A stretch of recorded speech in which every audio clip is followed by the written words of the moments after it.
RCF.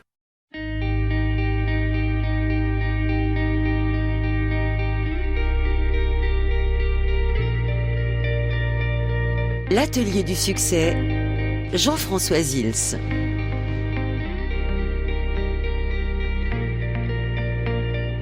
Bonsoir les amis, quel plaisir de vous retrouver sur RCF Jéricho-Moselle. Alors nous sommes ensemble pour 15 minutes dans l'atelier du succès, l'émission qui a pour intention de donner plus de vie à la vie dans un monde bien chahuté. Alors aujourd'hui, j'ai le plaisir d'accueillir une coach professionnelle, thérapeute aussi, spécialisée dans l'accompagnement de jeunes, une coach fertile si je peux me permettre ce jeu de mots. Bonjour Paul Thérault. Bonjour Jean-François. Paul, vous exercez votre métier à Pont-à-Mousson, mais vous rayonnez aussi dans la région, Metz, Nancy. Et pour vous, le métier de coach, c'est une véritable vocation. Jeune, vous détestiez la question que tous les parents posent à leurs enfants. Qu'est-ce que tu veux faire plus tard ? Alors Paul, pourquoi ? Et en quoi ça a été un point de départ pour votre orientation professionnelle ? Je pense comme beaucoup de jeunes aujourd'hui, dès le collège, cette question se posait et il y avait comme un petit malaise à l'intérieur de moi parce que je n'avais aucune réponse à cette question. Et puis, au lycée, c'est devenu bien sûr un peu plus intense comme malaise, quand se posait la question, première, terminale. Alors tout ça, je ne le dis qu'aujourd'hui, maintenant que j'ai trouvé ma voie et que je suis à l'aise pour en parler. Mais comme beaucoup de jeunes que j'accompagne, à l'époque, c'était quelque chose de très discret à l'intérieur de moi. Et il n'est rien apparu de tout ça aux adultes qui m'entouraient. J'ai tout simplement suivi la voie qui s'ouvrait à moi. Voilà, mais c'était pas confortable du tout et c'est ce qui m'a rendue très sensible à cette cause, accompagner les jeunes face à cette question. Et Paul, alors, qu'est-ce que vous avez fait avant de devenir coach, alors justement ? C'était quoi la voie ? Alors, pour moi, j'étais bonne à l'école, j'étais bonne en maths, donc j'ai suivi un cursus classique, classe préparatoire, école d'ingénieur. Tout ça, c'est un parcours à succès, on pourrait dire. En même temps, quand je suis rentrée dans l'industrie avec ce beau diplôme, je me sentais pas tout à fait à ma place et c'était pas confortable au fond. Alors c'est extraordinaire parce que ce sont des études qui sont exceptionnelles, qui sont des belles études, une belle réussite, de beaux métiers, alors que vous n'étiez pas faite pour ça. Et on rencontre beaucoup de gens qui est bien pour eux, en termes de, moi j'appelle ça de préférence cérébrale. Quand est-ce que vous êtes rendu compte que vous n'étiez pas sur la bonne voie ?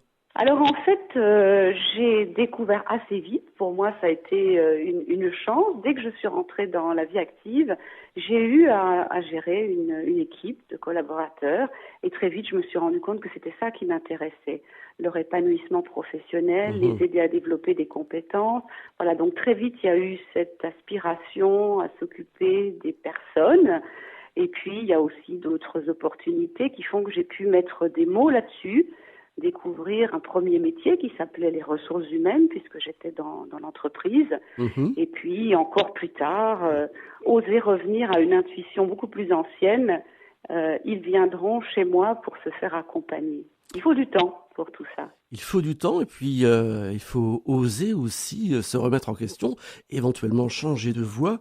Alors, on va parler des jeunes parce que c'est votre spécialité et c'est vrai que aujourd'hui nous vivons dans un contexte chahuté, assombri. Alors, selon vous, qu'est-ce qu'implique justement la crise actuelle pour les jeunes qui avaient déjà des difficultés auparavant, mais là c'est amplifié. Oui, c'est amplifié parce que les occasions d'explorer, d'expérimenter sont rétrécies. Vous voyez, je pense à Louise qui voulait faire une année de césure après son bac. Louise, c'est pas possible. La voilà tout de suite en faculté dans une filière. Pardon ? Qui est Louise, Paul ? Louise, c'est une des jeunes filles que j'accompagne. Ah, d'accord.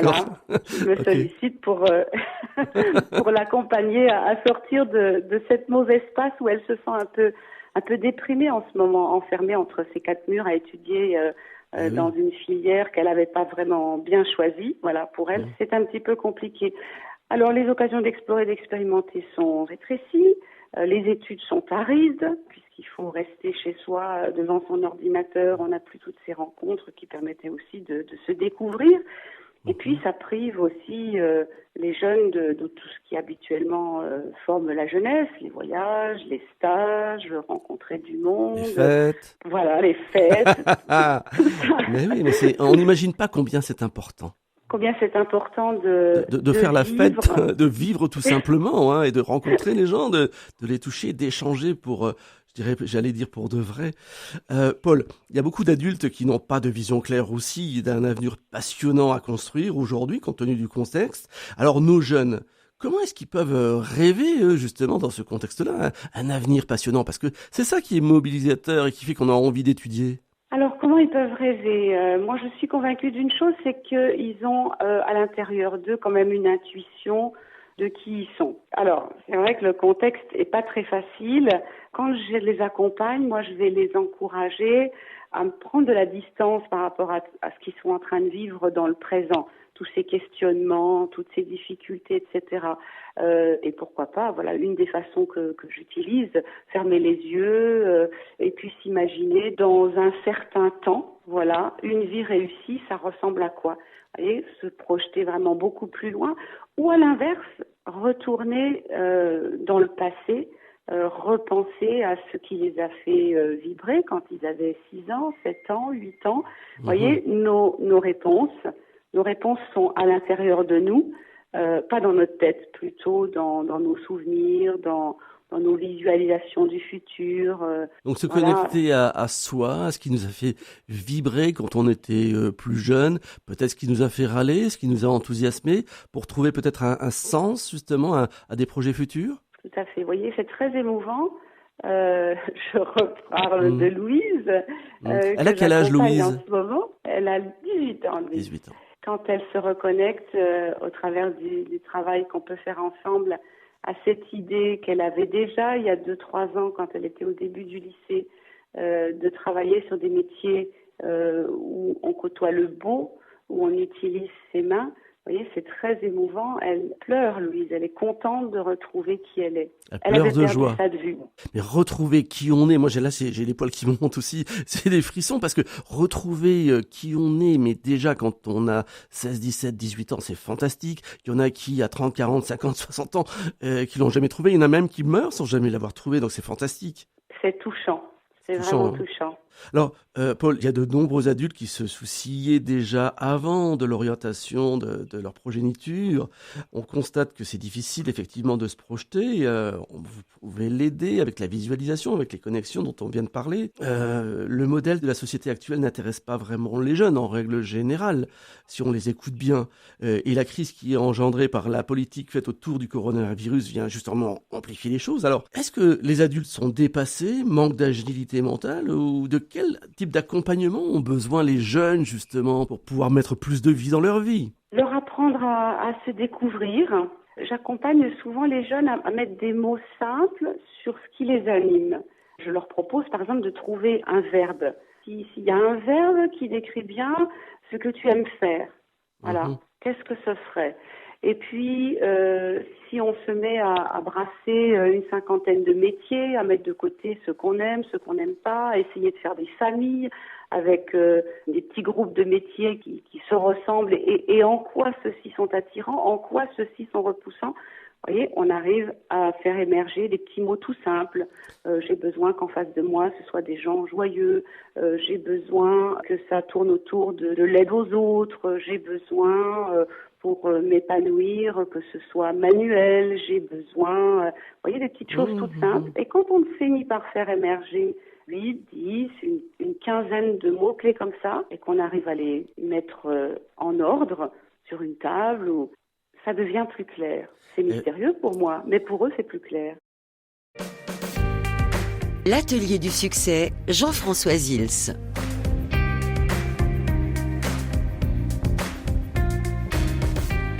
Alors, nous sommes ensemble dans l'Atelier du Succès, l'émission qui ajoute plus de vie à votre vie. Et nous accueillons ce soir Paul Thérault, qui est coach professionnel, avec une spécialité pour accompagner les jeunes. Alors, on parlait de mettre des mots M-O-T-S sur peut-être des mots M-E-A-U-X pour pouvoir justement clarifier l'avenir. C'est quoi les mots qui reviennent le plus chez les jeunes? Qu'est-ce qui revient le plus chez les jeunes? Des valeurs. Des valeurs. Beaucoup de valeurs. Par les exemple jeunes sont très attirés par un avenir qui leur permettra d'être cohérents et de militer pour les valeurs qui leur tiennent à cœur. Alors, chacun les siennes. Chacun les siennes. En même temps, on peut retrouver quand même des grands classiques. Vous voyez, je suis impressionnée du nombre de jeunes qui se sentent attirés pour travailler sur les énergies renouvelables, l'énergie demain. Voilà un sujet. Elle est belle, la jeunesse, et elle nous donne un avenir, je dirais un peu plus radieux peut-être que ce qu'il y a actuellement, quoi. C'est super. Eh ben, ils sont comme nous devant ce constat qu'il y a beaucoup de choses qui ne peuvent pas continuer comme ça.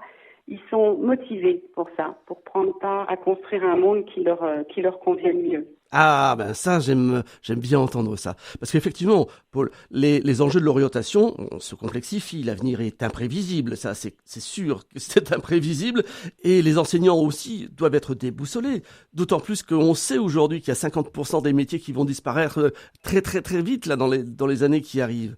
Alors, on arrive déjà presque au terme de l'émission, et pour pouvoir vivre une vie pleine, entière, est-ce que, plutôt que de demander qu'est-ce que tu veux faire plus tard, on ne devrait pas aider les jeunes à savoir qui ils sont? Mais vous en parliez déjà au début, à les aider à être bien dans leur pompe, quoi, à les aider à découvrir quelles sont leurs véritables motivations. Mais c'est ce que vous disiez, et donc leurs valeurs. Comment on fait? Tout le monde ne vient pas voir un coach pour les aider. C'est vrai. Hein? Hélas, on va dire. Vrai. Mais comment on fait? Qu'est-ce qu'on peut faire pour eux? Je crois que c'est important de pas trop cérébraliser, voilà, de pas trop réfléchir et de se laisser guider par ce qui est pour l'instant confortable. C'est complexe entre ceux qui ont une attirance pour aller sur un chemin, des études, voilà, sans forcément savoir ce qu'ils ont envie de faire plus tard. Eh bien, tant mieux, c'est bien, ils ont envie d'avancer. Laissons avancer sur cette voie-là, ils découvriront par la suite où ça les mène. Inversement, ceux qui ont déjà un rêve très précis, et même s'ils n'ont pas envie d'entreprendre les études qu'on pourrait imaginer les plus logiques pour aller sur ce chemin-là, c'est ok, ils ont ce rêve pour plus tard, laissons avancer. Un doux mélange, en tout cas pas trop réfléchir, lever cette pression. Je crois que c'est en même temps une chance que les adultes autour d'eux soient prêts à beaucoup pour les accompagner vers leur épanouissement, et en même temps, ils ont toute leur vie pour trouver ce chemin vers leur épanouissement. On n'est pas obligé de trouver du premier coup, ça c'est une bonne nouvelle. Et la deuxième bonne nouvelle que j'entends quelque part, si je peux me permettre, on ne voit bien qu'avec le cœur, comme aurait dit le petit prince. Exactement. Alors, on est à la fin de l'émission. Juste un point. S'il y avait un seul conseil à donner aux jeunes ou à leurs parents pour leur donner plus de vie à leur vie, pour que ce soit Noël tous les jours, on s'en rapproche, ça pourrait être quoi? Confiance. Confiance. La route va s'éclairer. Ok, ben moi j'adore ça. Merci beaucoup Paul. L'atelier du succès c'est déjà terminé pour ce soir, mais sourissez. Oui, sourissez, car on se retrouve chaque jour sur notre groupe Facebook, l'Atelier du Succès. Et je mettrai d'ailleurs vos coordonnées si des fois il y a des personnes qui ont envie de vous contacter. À très vite, bonne journée, bonne soirée, bonne nuit et bientôt Noël. À bientôt, merci Paul. Au revoir Jean-François. Et soyez le changement que vous voulez voir.